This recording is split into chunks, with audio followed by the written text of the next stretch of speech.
So I'm going to assume you have landed on this video or you have clicked on this video because you have thought about starting a blog or you are already considering to start one this year. But is it worth starting a blog? How do I even get started?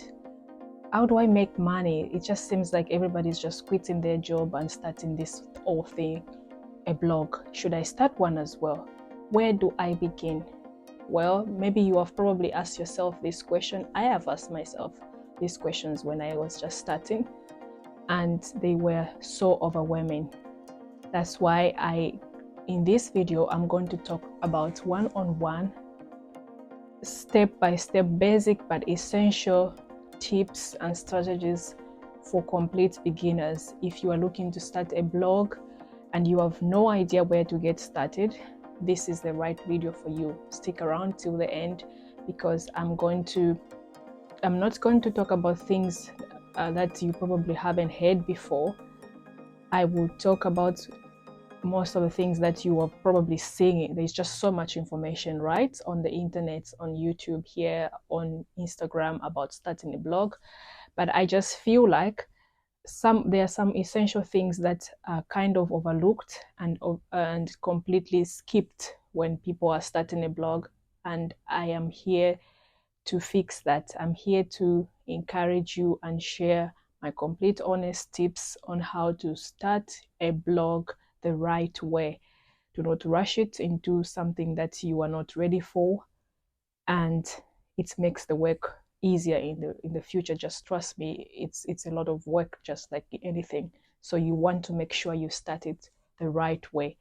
And because there's just so many steps that goes into actually launching your blog, yes, there could probably be some videos that you have seen before, like, oh, it's so quick, just set it up, buy your domain, pick a niche, la la la, and stuff like that. Yes, those are true, but there are some steps which are skipped, and those steps, those are the things that I'm going to discuss in this video. Like I mentioned, I'm not going to talk about everything, all the steps from beginning to end on how to get started a blog.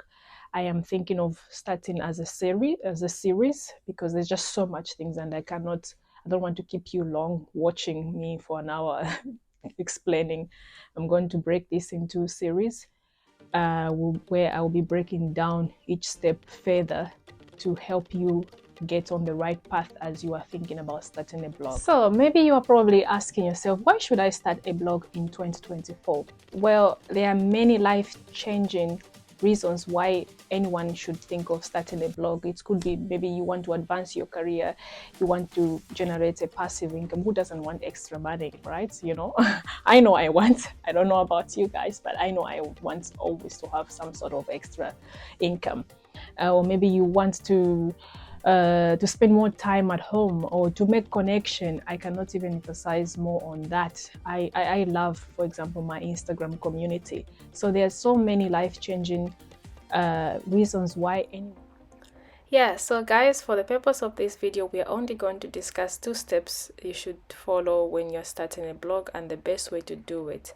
And the first step is to pick a niche. Obviously, this is not something new. You have probably heard about this, but I am going to break down in depth and explain some of the important questions you need to ask yourself before you even pick up a niche, and I'll just walk you through some of the things that I did for myself when I started. So basically, obviously, if you are considering to start a blog, you should know what your blog will be about, right? You should have some sort of idea of what exactly you'll be talking about with your blog.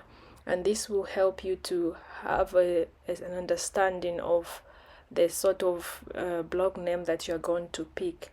And at this stage, you don't even have to completely niche down, as most people say, niche down. The further you niche down, it's true. When you have a more niche down specific niche, it's much easier to stand out from all the crowds. But at this stage, you don't have to completely niche down, because you can always do that later, but you must make sure that whatever niche that you're thinking to pick, it's not too broad, so that you can be able to narrow it down in the future. By the way, your niche might change over time. This is true. It can change over time and this will also help you to choose the right domain name that is kind of flexible. For example, mine is Adventures with Jen.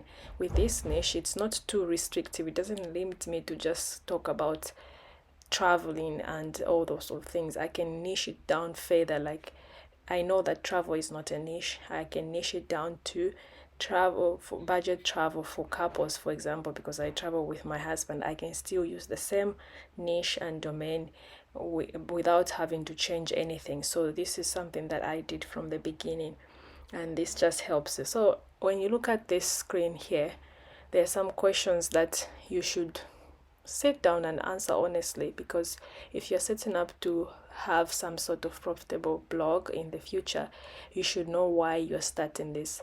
This is not something that you want to start with without direction, without goals. You're just doing it for the sake of doing it because you want to share it with your loved ones, your friends. If that's the case, I'm not saying you can't, you can do it, but that will mean that your blog will just be an hobby.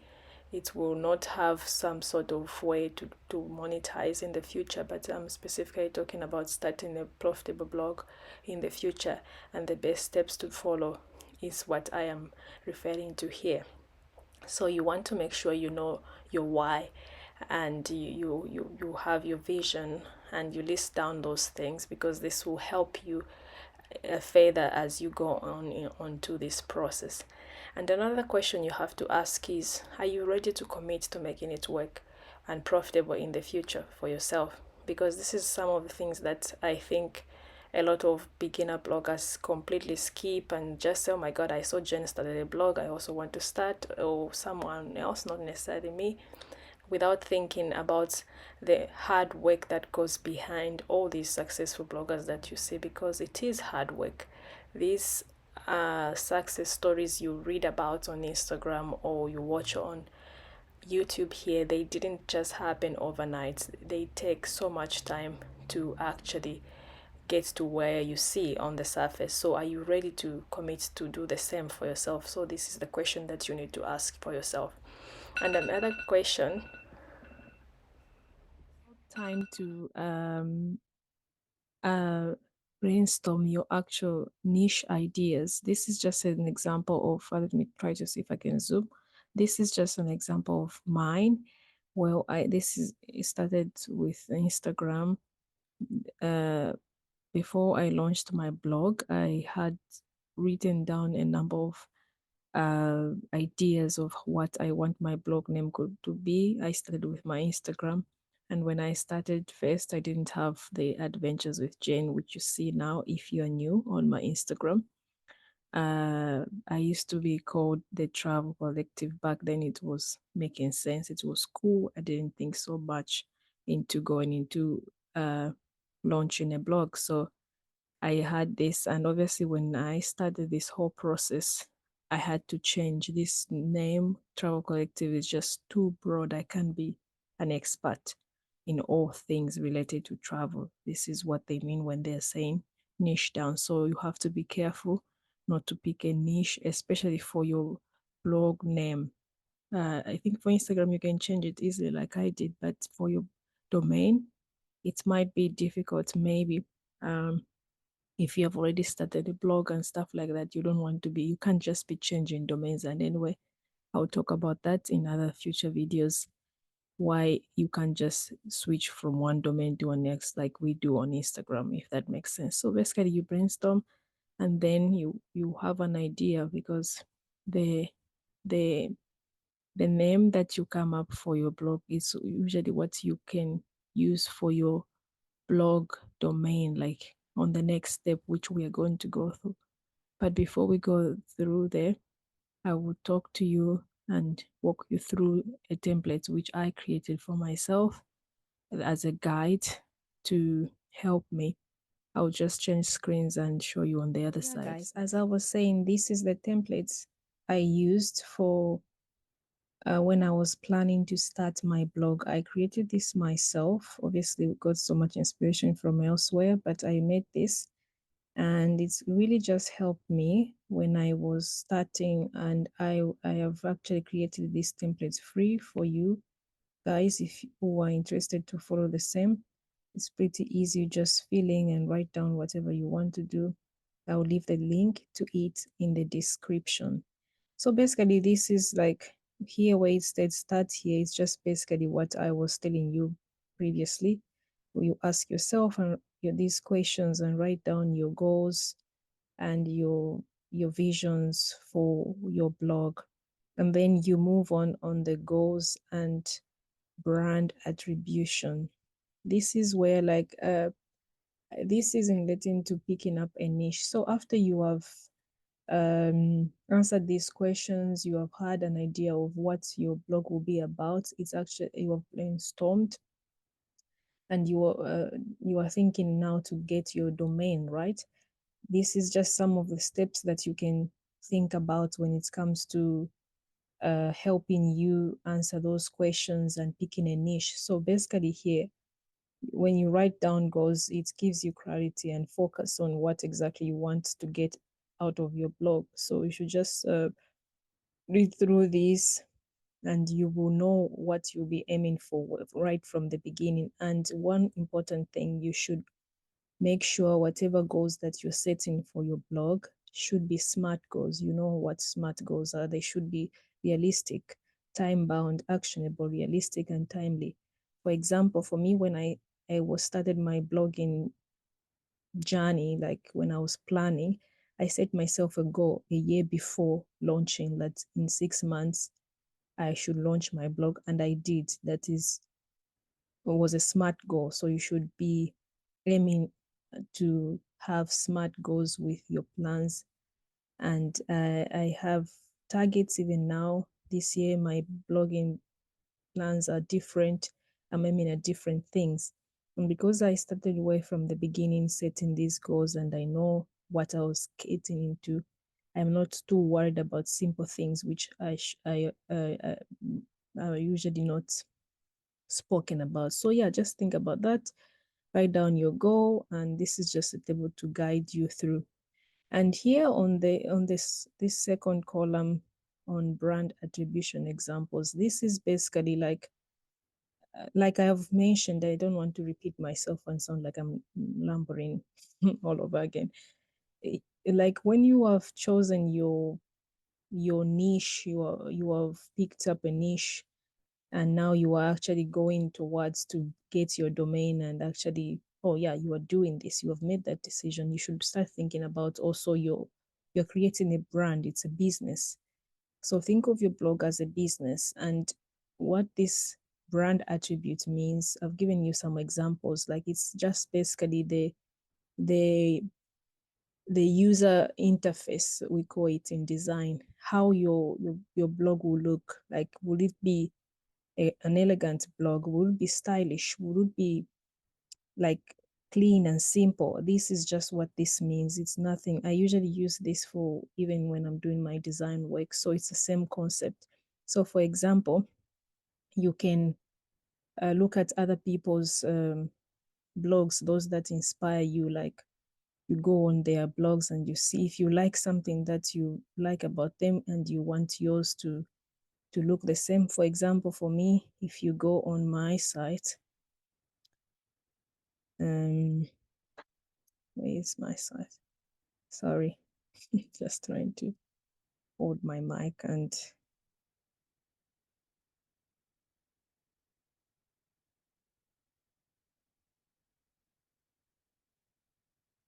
yeah, I'm actually ranking in Google by just doing this. So this is my blog. Like if you like, for example, my style on my blog, you can like just like how I have aligned things, the colors, they are not that important, the colors, and don't focus so much, by the way, on the design of how your blog will look, because these things, sometimes they don't really matter when you're just starting and you just want to focus on creating the content and useful content for that matter. So this is what this brand attribute is, how your site will basically look like. Like this is just some examples. So you can pick and choose whatever you want based on how you want. And then you create a mood board. A mood board in design is basically the same as your competition and inspirations. You have to literally list down some sites that you like, or even from your, if you have Instagram, you have bloggers who already um, have sites and you like how their site looks and everything, how they write and everything, put them down here. Obviously, I'm not going to show you who I put down here. This is just to demonstrate. It's a template that I'm talking about, which is for you. I will not show you mine. I guess it's private, but list down the people or sites or inspiration of how you want your site to be. It kind of helps. List down, you can even put a link to it. And remember, when you are getting inspiration here, you should not try to copy exactly how someone's blog looks like. You can get inspiration by maybe the theme, but don't copy them exactly as they are, because you don't want your site to look exactly like someone else, right? So it's important as well. You're just getting inspiration. It's okay to get inspiration from our favorite blogs and websites. So this is what this column does, list down. And then after you have had an idea of how you want your site to be, you are going to now list down how from this brand attribute examples I've given here, you will pick 5 of how you would desire your site to look like, just to have an idea. Because once you get your niche and you set it up, this is where you come back to now the design part. How do you want the layout to be? For example, again, if I go back to mine, I have seen so many blogs where people, even you have to think about, I think when I'm talking about this brand attributes and how your site should look, which I will explain in the next video when we start doing the design and gathering colors and stuff like that, setting up. You have to make sure that you have the user in mind. Like, for example, I have seen so many websites, because as I say, I'm a designer. When I'm reviewing people's websites, I have seen so many mistakes, like it's not user friendly. Like from first glance, you don't even know where to go, where the contact me is. It has to be simple. Like I'm not saying mine is the best, but I'll just give you an example. If you come on my site, I have a button here which says start here. This is to point people what they can do first if they don't know anything about my site or where to go. These are called navigations.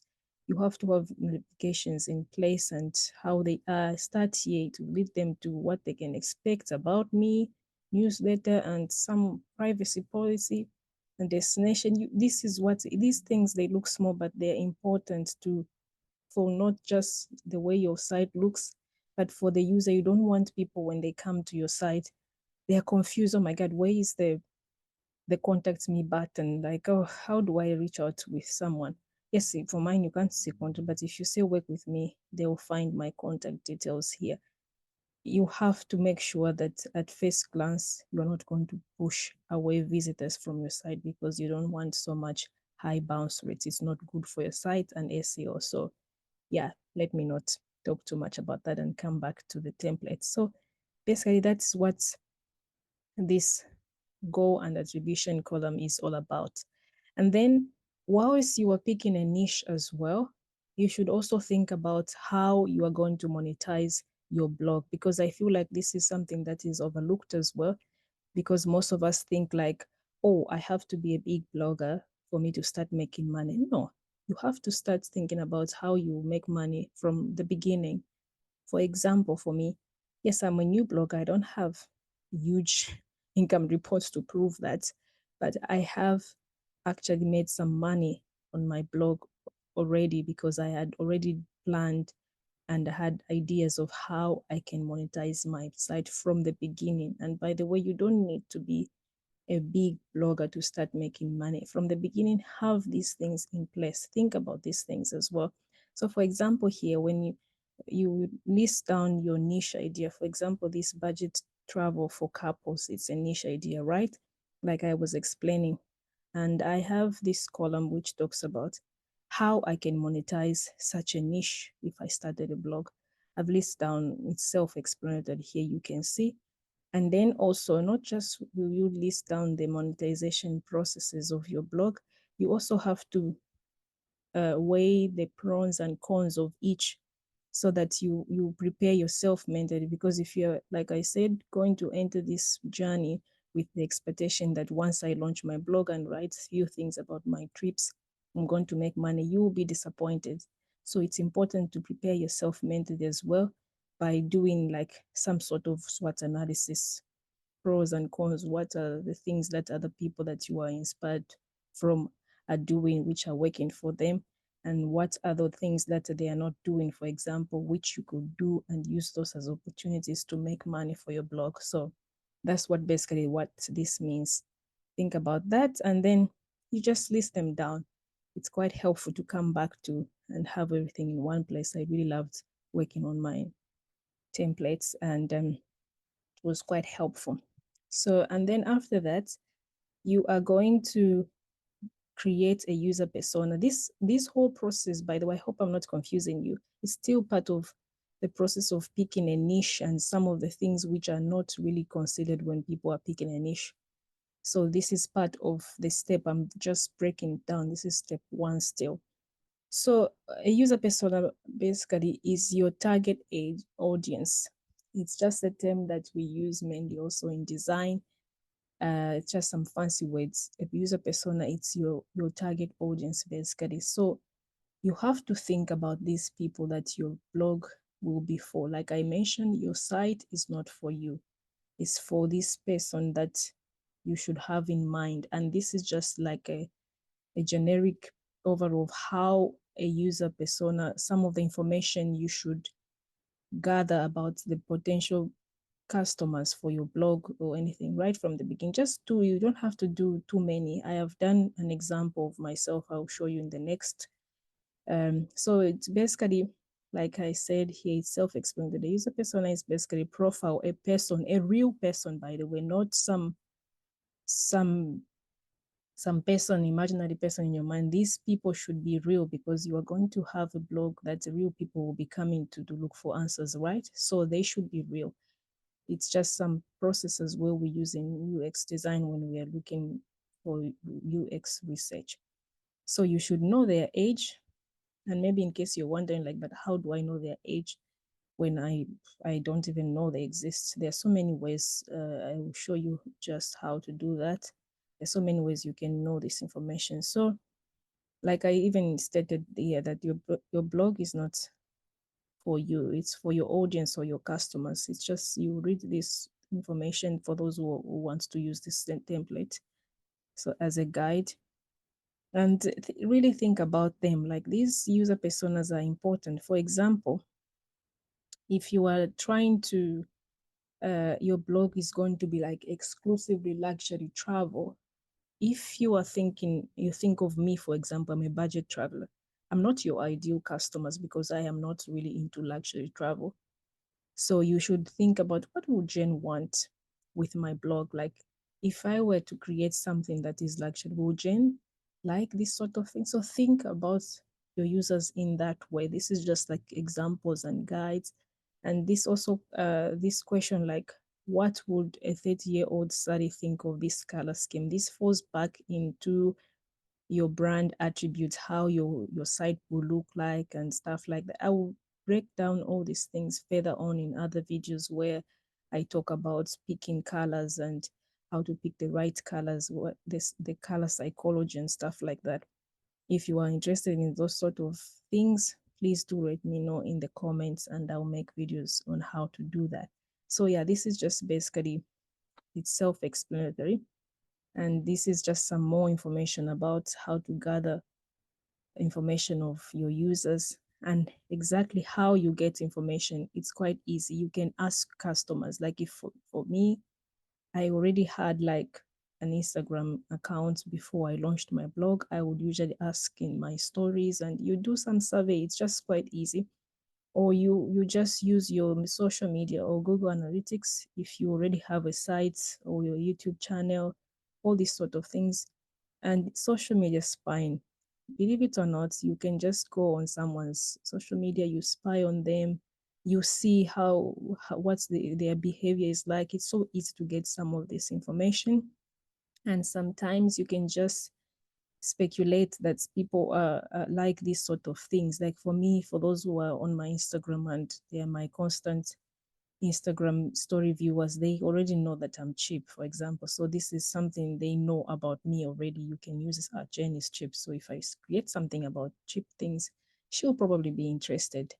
That is, you get information about me. I don't have to know you, but by these behaviors from social media spying, you can make informed decisions about the kind of things I like. I hope that makes sense. So that's just basically what this means and how you can get this information. And then after you've gathered this information, you basically will use this information to help you make decisions like about your colors and images, your page, and it's self-explanatory. And if you are not clear so much or have questions on some of these examples of things, please do let me know in the comments, and I'll try my best to explain in a very and comprehensive way, I hope. So basically that's it. So let's just quickly, I don't want to talk too much and waste your time, and show you an example of a user persona using myself, obviously. So this is an example which is already done. Like I did this, obviously, like I said, this is a template which I have created for anyone wanting to use it for themselves. And I repeat again, I'll leave it down in the description for you to download. I will not show you the exact personas I use for mine because it's private, obviously, right? So this is an example of a user persona, which is me. Obviously, you can see me. Obviously, you have to put the name. My name is Jane. It's actually my real name. Some people think it's just an Instagram thing. No, it's my real government name, best name. I'm a budget traveler. You pick up this. You just like you are gathering some sort of information about your potential customers, or anyone will be coming to your blog. So this is me and what's my audience segment, like what I do, and like in full, I'm a full-time freelancer designer and part-time travel and creative. It's self-explanatory there. And like if I say, if you remember here, like on these templates, you can list down things about your user personas, and some of the things that you can list down to help you make this persona to be a real person is like add a favorite quote, like things that they like to say. Like, for example, if you view or you spy them on social media, for example, in my case, anyone who watches so much of my stories, because that's where I show my personality. You can say, oh, Jane, she likes to share budget-friendly travel tips, must-see destination, mostly around Europe and the world. And I also share blogging strategies like I'm doing now. So this is some quotes, or this is like simply me saying what I do. This is a quote.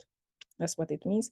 And my age, obviously, my gender, my marital status. It's important because if you are going to create a site for budget travel for couples, it's not going to be applicable to solo travelers who are single, or teenagers who will not be interested in your blog. If you are blogging about couples, they are not going, does it make sense? I hope it makes sense. So that's why we list down the marital status, if they have children, because budget travel for couples, there are different types of couples. For example, there are couples like me and my husband who don't have a child, and those who do. So this is also important. You must know, like if I start sharing something about children's things, will Jen be interested because she's married? No, I won't, because at the moment I don't have kids. So it's important to think about this. And my income, this is just an example, obviously. And where I'm located, this is important because when you have a blog, you will start seeing, especially when you install your Google Analytics, where most of your visitors are coming from. If you're getting a huge traffic from people from London, then I might be a good target, because you cannot be writing about London stuff to someone probably who have never been, or they have not planned.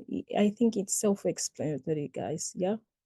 you just list down the demographics of your users and la la, and that's basically it. And then about that, and then we move down to the personality.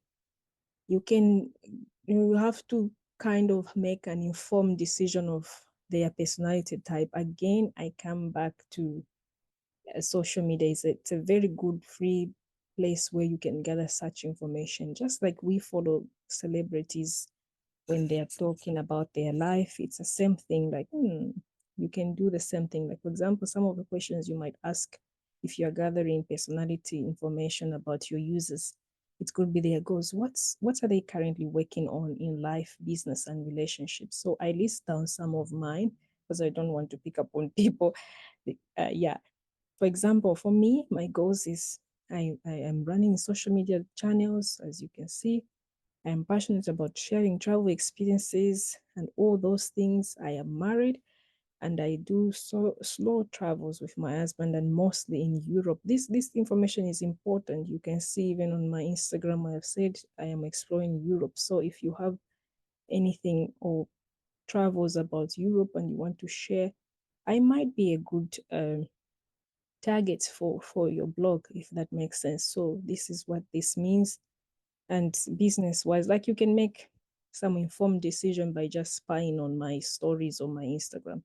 And a little bit of a backstory, like, well, some of these things are quite in depth because, like, as I said, this is usually a template I use for my designing work, but it's the same concept and it just helps. Sometimes maybe you won't have to go too much into depth, but this is just to give you an idea of how exactly you should do your user research for your blog. Like, my backstory, I am Zambian, these things. I live now in London, blah blah.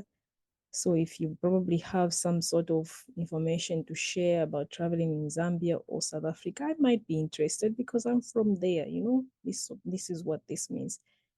I just briefly tell my little story and stuff like that, and my future plans. And then I forgot here on the personality type. This is a crucial part, actually. This is quite important. If you would be able to identify problems and frustrations that your potential users for your business have, this is like a game changer. If you really can find out what their real problem is and you be able to offer the solution to those problems and frustration, this is will be a game changer. It will help you so much to create content that is solely targeted to people who really need it.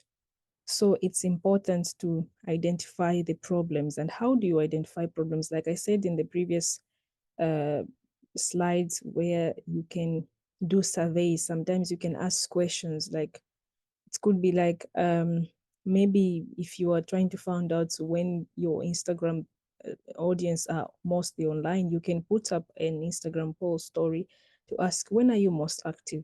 That is like, you're doing real information. You're getting data from people. They tell you, I am most live at this time and this. Or you can ask them, how are you feeling? Like, how do you think about traveling so early or finding accommodation? These sort of things, you're finding out their frustrations, their problems, and then you will be able to create the solution that will help them. This is what this basically means. So for me, I've listed down some of my current problems and frustrations. And if, by the way, you can find me budget-friendly blogging resources, I'll be so grateful, and I'll probably jump on that service. Or if you know how to make some PR collaboration resources or something, this is just an example of some of the things or frustrations that I am experiencing because we are examining the user persona, me. So for you, it will be different. You can put whoever you think will be your ideal customers for your blog. So yeah. And then the last part, and then what, oh sorry, I keep forgetting, there's so many things. And then another thing, once you find their problem, and then you can also ask yourself, what would they be looking for or to do on your blog. This is the most important thing. You know, when I said your blog is not for you, it's for your clients, for your audience, this is where this question falls in. So for example, if I am looking to find higher long-term freelance design projects and your site or your blog has some tips or suggestions on where I can find projects with higher rates, I am your ideal customers. You don't want to be like, for example, your blog is about uh, finance or some sort of niche which has to do with luxury and I don't know what example, I can't come up with one, but maybe luxury travel and you are targeting me. It doesn't match, it doesn't make sense. I'm most likely not to buy from your product because I am not your ideal customers. I'm a budget traveler and you are you are a luxury blog. So you should think about that. This is what it means. Like, my problem is not to look for high-end resorts. No, I'm not looking for that. So even if you create solutions for that, it will not apply to me because that's not a problem that I have, if that makes sense. So that's what this means. And also you can ask some of the question, what motivates me to share information? Like, how do you think these people are? It's self-explanatory. I don't want to go too much into this. I think you get the drill of what I mean here. And then you can also do some motivation. This is basically like a SWOT analysis, I think, but for your users, you know. What are their motivation? These people that you're trying to build your blog for, what are they like? Like, for example, what is their self-image like? I put myself, I'm a quite optimistic person. I'm quite focused and naturally unbothered about too many things. I'm straight up, very straight up. So this is quite important. And you can list down some of their day-to-day worries. Obviously, I didn't list down here, it's just too much to mention. It's just for illustration purposes. And how do they try to live their life? Like, for me, I'm more into slow life pace, enjoying simple things. So if you are going to be, again, advertising so many luxury things, I'll probably not be interested. That's just the truth. So you should know that this sort of person might not be interested in this. So yeah. And yeah, these are the things. And for example, like, if this could be a problem, like, what are their behavior trying to change? For example, right now, I'm trying to not do self-sabotage myself and to improve my productivity. So if you have like some ways or tips on how to share on how to beat this sort of behaviors, I might be interested. Then I can be your target audience, if that makes sense. And some of these are just additional information which are not so much important. So basically that's it for the step one. I hope you're following me and I didn't explain and make you lose it. Yeah, so for step one, when picking the niche, these are the most important things to actually think about. And then the next step is to actually come up with your blog name. So after you have picked, let me like sort of recap point one because I feel like I've talked too much. So after you've picked up your niche and you know what your blog will be about, you have done your user personas, now it's time to get to the good stuff, which is step two, to pick the perfect domain or blog name for your site. I personally use GoDaddy. If you go on GoDaddy like this,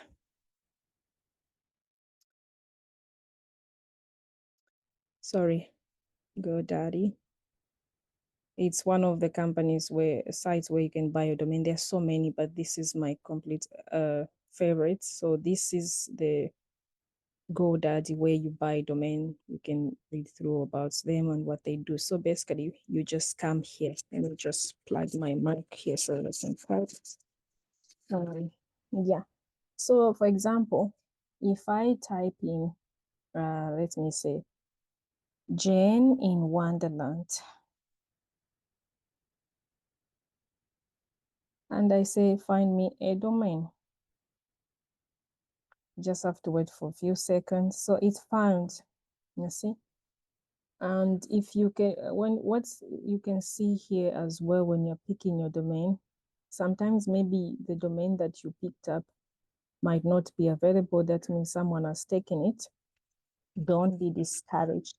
For example, here, Jane in Wonderland, they have one in .co.uk. This is basically an extension. It's called an extension. And they have a .com extension. They are called extension. And they have many examples and different prices like Jane in Wonderland, .club, .co, .xyz, .blog, and whatever. And I actually read something about the extensions, and in the past people used to say like you must always opt for a .com domain, because obviously a .com domain, I mean extension is this what comes after your domain. Obviously you can see here, this is what we call an extension. And in the past people used to say that a .com extension is better because it's on which the whole internet is built on, like, you know, www.com. So it's usually expensive depending on the domain you choose, or it's more popular. Like you can see here, GoDaddy will tell you popular worldwide. This is why the .com is much more popular everywhere. If you have noticed, most websites or blogs, they have a .com extension. It's not for fun or anything. It's because it's popular worldwide.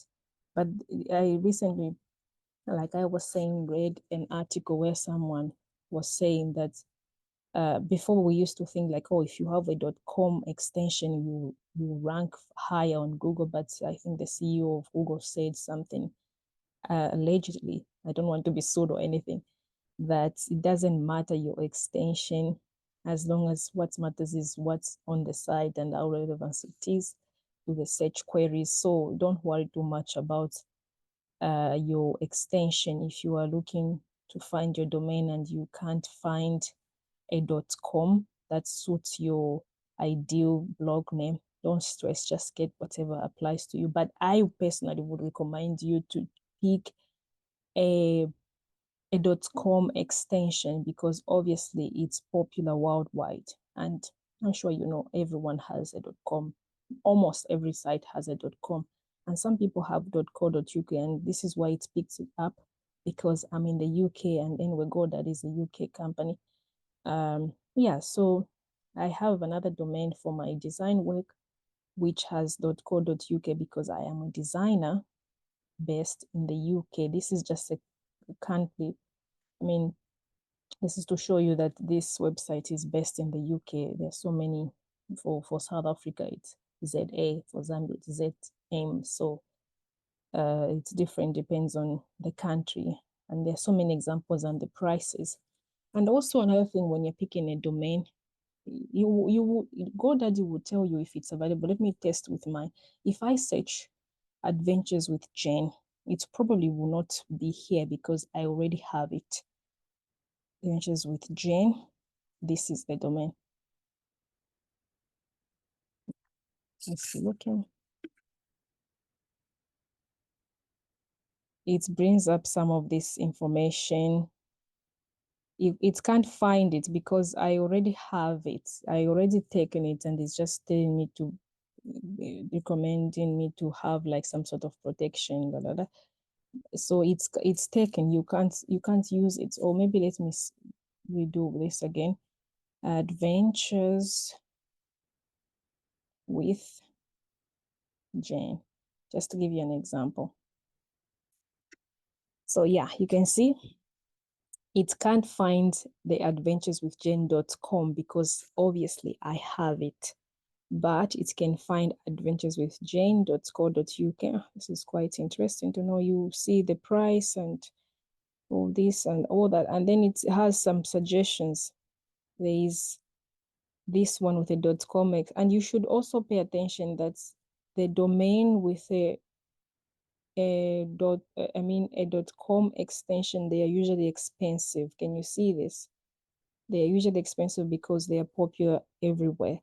So this is just some examples that GoDaddy shows you of other blogs that suggestions you could pick up for yourself, and it shows the price in here. And if you want to get your domain using GoDaddy, I'll leave all the information and resources I've mentioned in this video down in the description for you to get your domain. And another important thing about picking a domain, you don't have to wait like until you figure out your WordPress things and stuff like that. You can actually get your domain even today. I always say this. I got my domain like 6 months before I launched. So you don't have to wait until like, oh my God, I am not ready for this tech part of blogging. I'm gonna wait, and you can get your domain even today. So yeah, GoDaddy is a good place. And that's it, guys. Basically, we have just talked about two steps in this video of getting started with a blog the right way.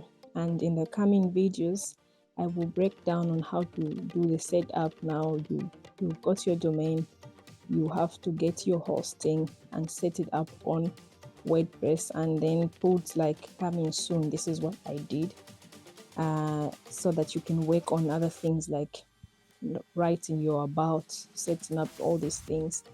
I will talk about all those things in the coming video. And if you have found this video helpful, please consider subscribing.